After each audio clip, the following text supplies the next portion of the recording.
If you're less than 90% of your best, you have to work out to get trainable.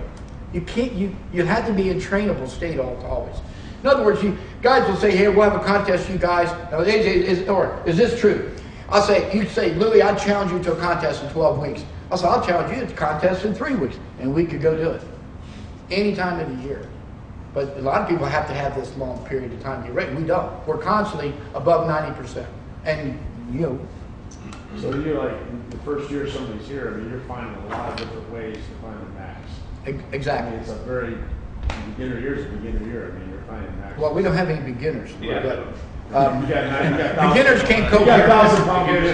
Yeah, and honestly, but like he was a 430 in a t-shirt and went to 530, and all we worked on was his weakness. We found one thing with the arms. I mean, look at his arms. I mean, he got some, you know, AJ, we worked, it was the glutes and the deadlift. We're going, why is this guy only deadlift 7? Now he can come close to 8. And he's been here basically just a year, right? The important thing is, though, too, especially for like those of you competing in the games, like it's learning phase. So I mean, he's been doing this 25 years since he crossed over from the other methods. And so when I come here, I don't have to try to figure out what's best for me. I just work in, and then when I go to the meet, if it carries over, it carries over. There's a few exercises like I'm weak on my deadlift at the top.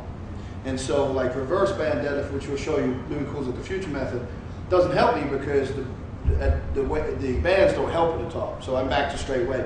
So exercises like that, you just eliminate from your regime. The same with you guys when you're doing like running and stuff, you'll find like certain distance that don't do nothing, won't help.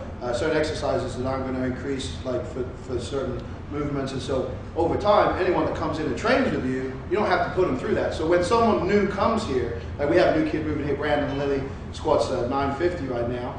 When he comes here, inevitably he'll squat 1,000 pounds within the first year. But that's basically because he doesn't have to think. He just comes in and he looks at every other 1,000-pound squatter and he can say, okay, I can't do, like, see that glute ham machine set up like that Matt Smith does. You know, Matt Smith has squatted 1165.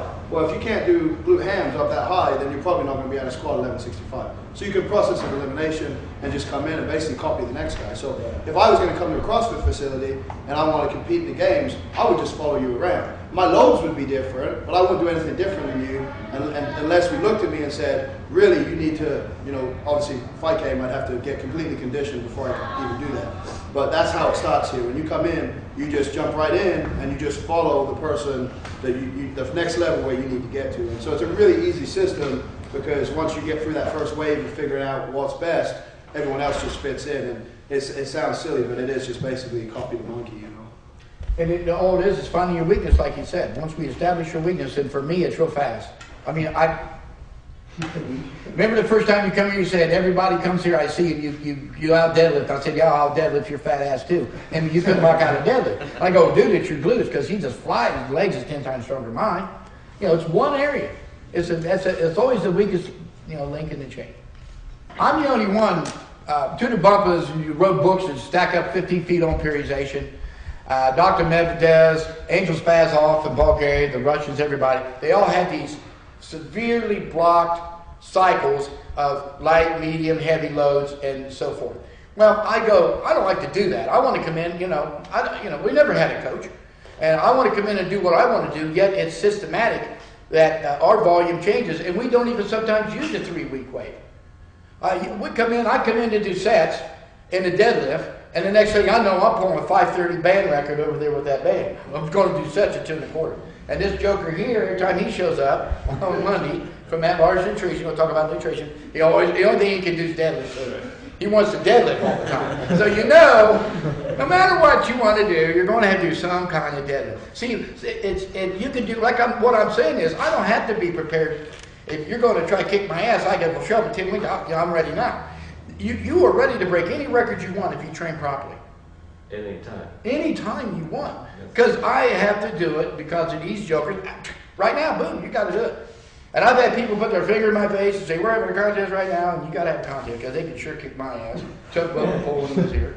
I mean, this is the way it goes. So you see, and also if people are, you all compete, right? I take it you all compete. There's good competitors and bad competitors. Why don't people participate in sports? Because they're lousy, they don't want to compete.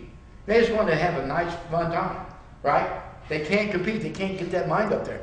Well, this way, it teaches you, if you're a competitor, to just snap it off. It says, well, big deal, let's go. You know.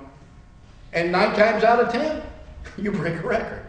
And what does that tell you? That tells you the training's going right. You know, if you break your front squat record, a exertion squat, a good morning record, a rack pull record, why wouldn't you break your squat or deadlift record? There's no reason unless you're a mental midget. That's the only way it would happen. If you're strong in all areas, you'll break any record you want to break. It's all cycle. It's all in your mind. Everything's a dream. My dreams turn into nightmares. But